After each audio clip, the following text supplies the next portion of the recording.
Červ bobit čaká tam, kde dno vyzerá prázdne. Nájdete ho v piesku pri koraloch a medzi rozbitými mušľami. Kým sledujete rovný povrch, červ bobit vysúva len senzorické tykadlá.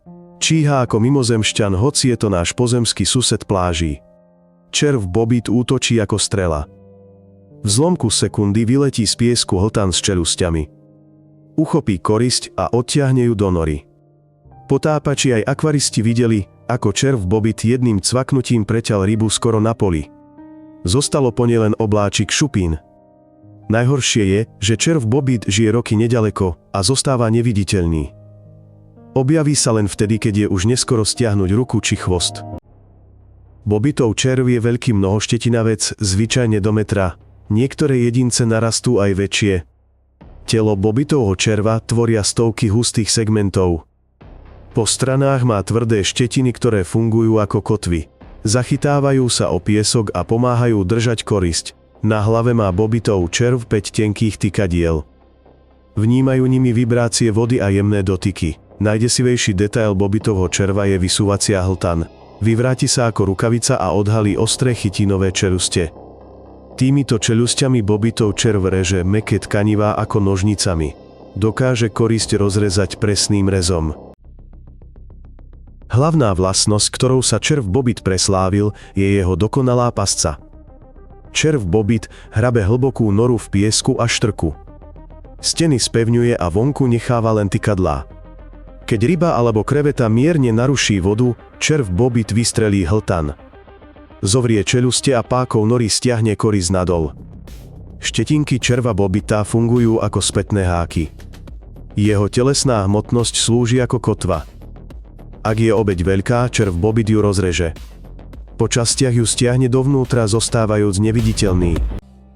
Červ bobit uprednostňuje teplé moria s koralovými útesmi. Žije v Indo-Tichomorskom páse a tropickom Atlantiku.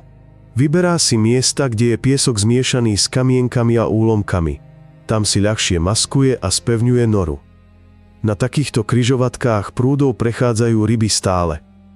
Červ bobit má tak stabilnú korisť. Cez deň sedí červ bobit hlbšie. V noci sa posunie k východu nory a je odvážnejší. Niekedy sa červ bobit neúmyselne dostane do domácich útesových akvárií. Potom je mesiace neviditeľným vinníkom zmiznutia ulitníkov, kreviet a mäkkých koralov.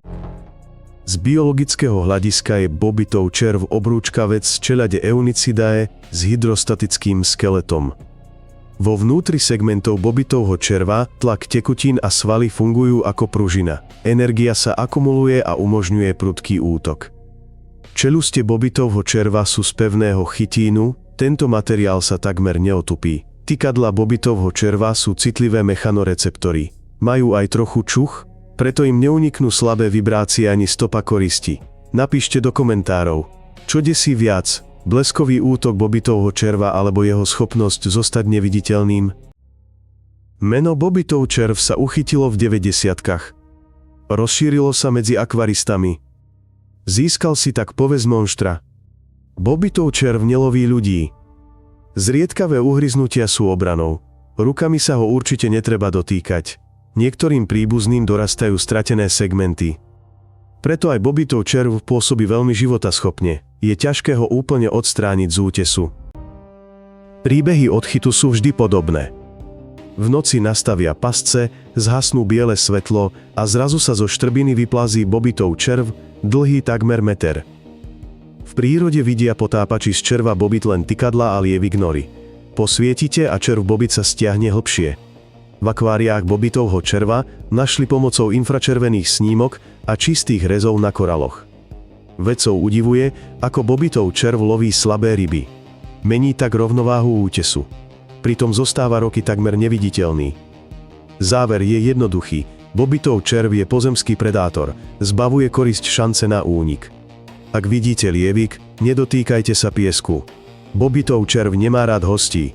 Toto je kanál Pozemské tvory. Prihláste sa pre viac hrôzy, čo skoro budú bytosti desivejšie. Ahojte!